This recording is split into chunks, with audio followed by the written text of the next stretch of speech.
Hi there, and welcome back to another Papetti Math YouTube video tutorial where I'm going to be teaching you Algebra 1. And in this lesson, we're going to continue on our journey through causation versus correlation, specifically looking at the R values or the correlation coefficient values. The fancy name for that R value right here that we're going to be looking at is also called a correlation coefficient. And if you look at this table below, it says, well, first we have if R is equal to 0, there is no correlation. But then we could also have a strong, a moderate, and a weak correlation as well.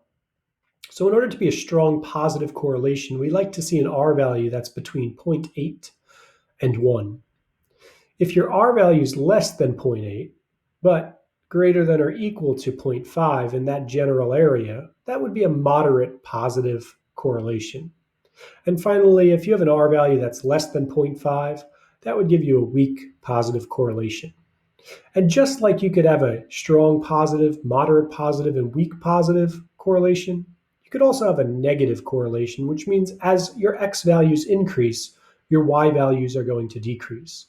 So the same numbers in your strong, moderate, and weak ranges, they're just negative now. -1 to -0.8, -0.8 to -0.5, and finally -0.5 to 0 would be a weak negative.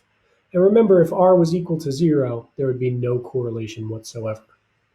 So in exercise number 3, we have 3 scatter plots, and we want to match each scatter plot with the appropriate correlation coefficient.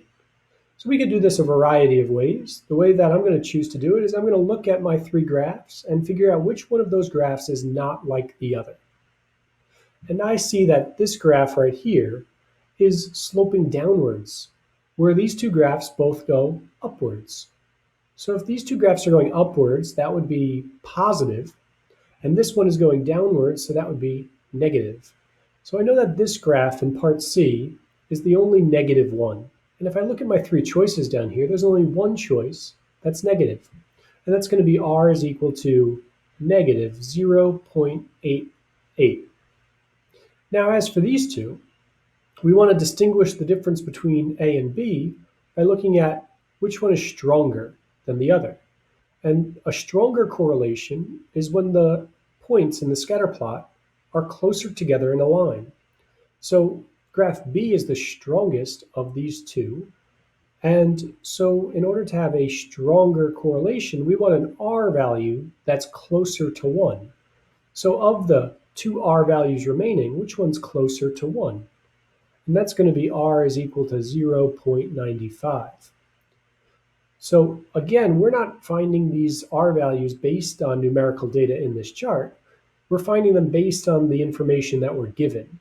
And the information that we're given here is this one has a stronger correlation than this one, which means that the only one left is the R value of 0.84, which is still a strong correlation, but not as strong as the 0.95.